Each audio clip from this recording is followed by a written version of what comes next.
শীতের সকালটা শুরু হোক গরম গরম খিচুড়ি দিয়ে। আসসালামু আলাইকুম, আমি নুসরাত বলছি নোয়াখালী থেকে, আর আপনারা দেখছেন মায়ের রান্নাঘর। তো আমার আজকের রেসিপি চিকেন ভুনা খিচুড়ি।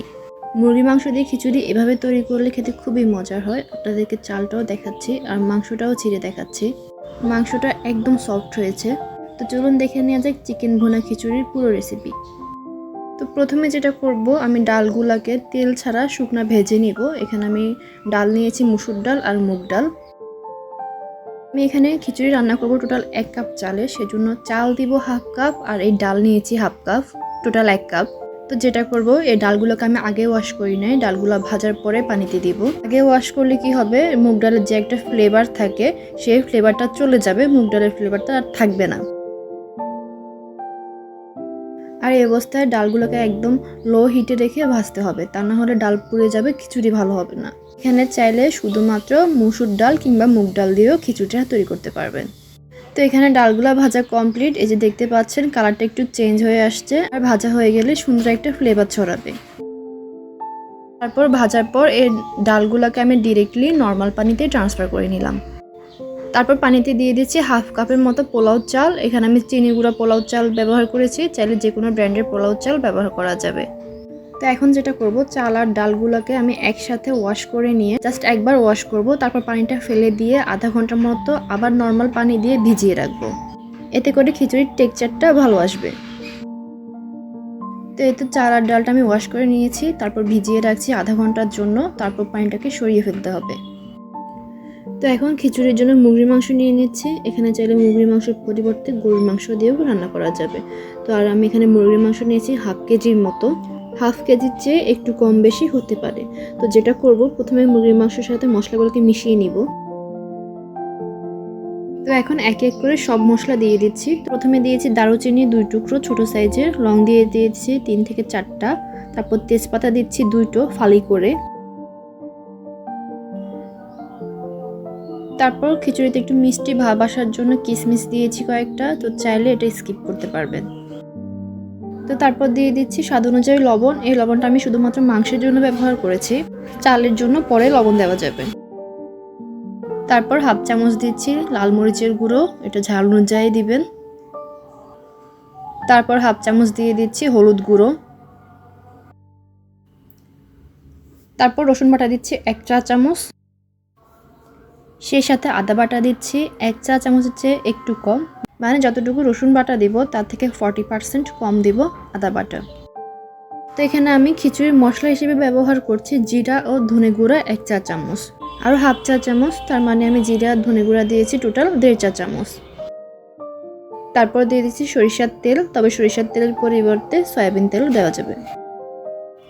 তারপর পেঁয়াজ কুচি দিয়ে দিচ্ছি হাফ কাপের মতো। পেঁয়াজটাকে আমি এখানে দুইভাবে ইউজ করব, এখন কাঁচা দিয়ে দিচ্ছি, শেষে আমি ফ্রাই করা পেঁয়াজ দিব। তো তারপর দিয়ে দিচ্ছি ঝালের জন্য কাঁচামরিচ ফালি। সুন্দর একটা ফ্লেভারের জন্য দিয়ে দিচ্ছি ধনেপাতা আর পুদিনা পাতা কুচি। তো এখন চুলা অন করে দিব আর এই সবগুলো উপকরণ একসাথে মিশিয়ে নিব।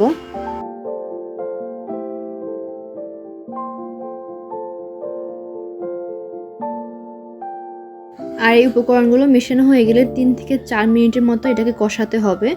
ততক্ষণ কষাবো যতক্ষণ না মাংস থেকে কাঁচা গন্ধ চলে যায়, আর চুলার আঁচ একদম মিডিয়ামে রেখে কষাতে হবে, তা না হলে মশলাগুলো পুড়ে যাবে, খিচুড়ি ভালো হবে না।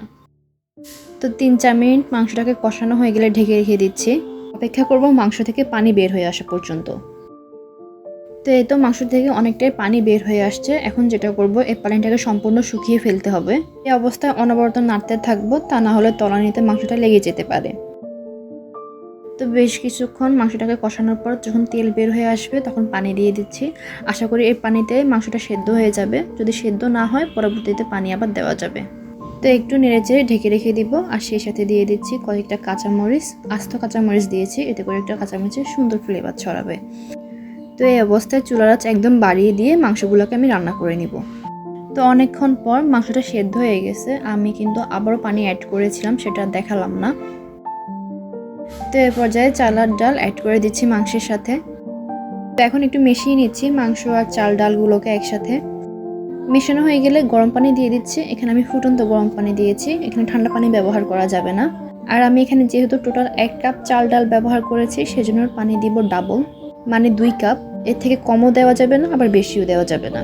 আর এই অবস্থায় লবণটা চেক করে নেবেন, যেহেতু আমি শুধুমাত্র মাংসের জন্য লবণ দিয়েছি, তো চালের জন্য লবণ দেওয়া লাগবে। তো এখানে যেটা করব, পরিমাণের চেয়ে একটু লবণ বাড়িয়ে দিব, এতে করে যখন চালগুলো ফুটে উঠবে তখন লবণটা আপনার সঠিকভাবে হবে।